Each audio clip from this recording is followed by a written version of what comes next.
Well, this is a video topic that I've harped on a lot over the last few months, and it's one that has really gotten on my nerves. And it's sort of a pet peeve. And this is where theists make statements about things they could not possibly know, as if they are facts.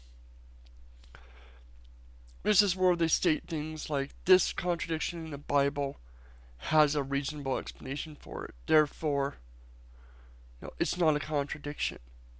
They haven't shown it. They've shown that it may have a reasonable explanation, but they still have to show that this is the actual explanation. You haven't proven that this isn't really a problem with the Bible.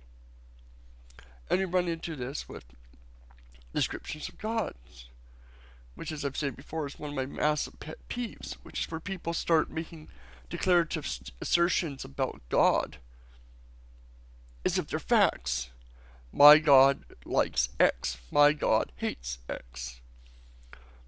My God is outside time. My God is eternal. My God is timeless. My God does this. And all these kind of statements.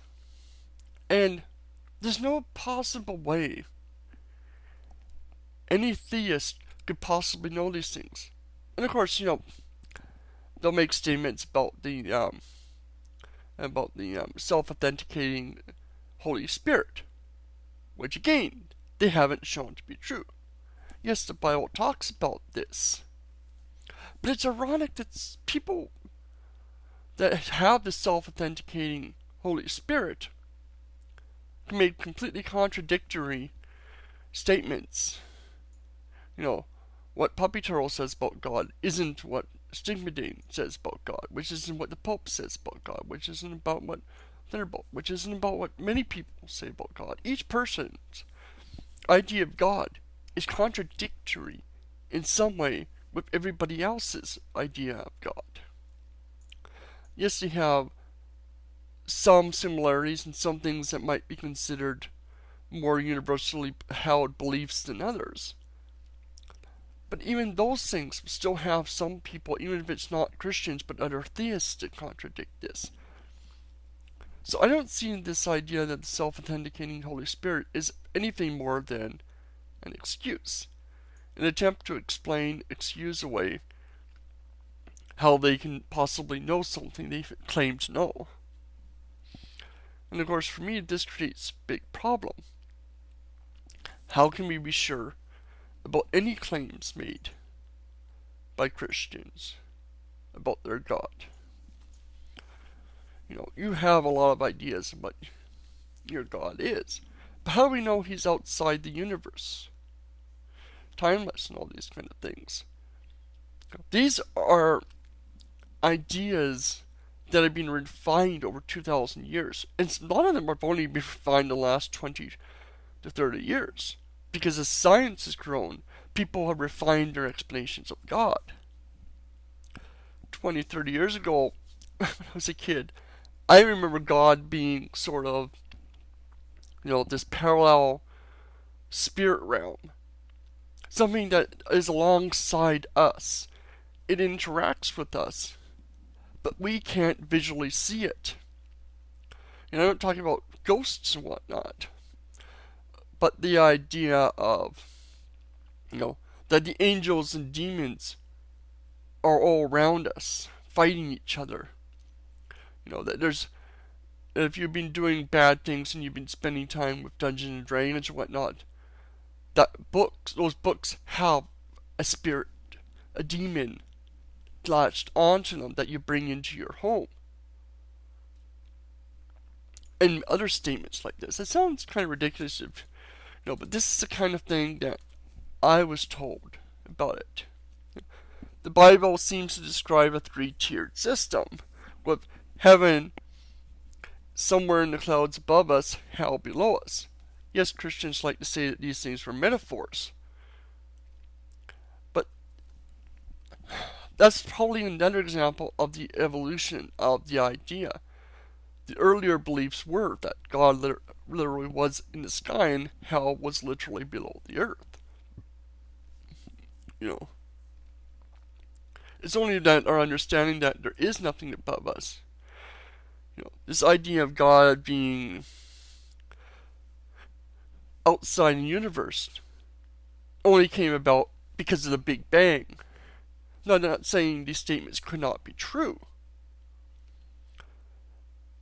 but as I've said before, even if God exists, there's no way any theist has gotten their idea of God 100% accurate. That there are no errors in these ideas of God. Yet I'm supposed to accept a theist explanation for any problem with God. This idea that this idea that God can't logically contradict himself. Where does this come from? Beyond, well, okay, here's an actual problem. God can't have these attributes, therefore we have to make logical limits on him. But God is supposed to be beyond all these things. God is supposed to be all-powerful. God's abilities are supposed to be limitless. Logically, something cannot create itself. Other things. The universe. We have zero examples of something being created ex nihilo. That doesn't really fit anything we've ever experienced, yet we're supposed to accept it when it comes to God creating a universe, and God always being existing. God always existing is another example. It fits their definition of God. But no, they say it's logically impossible for the universe to exist forever because of the infinite regress, which I'm actually trying to get good refutation of. I'll hopefully be making a video at some point soon, if I can. But somehow God can contradict the infinite regress problem. Somehow God, being timeless and eternal, doesn't have the same problem they think the universe has. And all we're doing is stating their opinions and ideas as facts. What you make up could be true, but it doesn't make it true. When I talk about explanations for the universe, when science talks about theoretical stuff, and how the universe could be from another universe or whatever, they're not saying this is how the universe is. This is saying, from our current understanding, this is how it could be. And if you want to say God, as far as you can tell, is required to create the universe, fine. But don't state it as 100% facts. Because I guarantee you, you don't have all the information. Just as you claim, many of you like to claim that atheists cannot make the declarative statement, God does not exist without all the information. You can't make the statement, the universe was created by God, any more than us. And frankly, I am tired of theists making these claims, such a declarative statement as 100% fact, with nothing to back it up but their own personal opinions. Your personal opinions and beliefs are not facts, unless you can back them up with evidence. I don't know. I'm probably going to get some heat from this, but it's just something, a pet peeve of mine.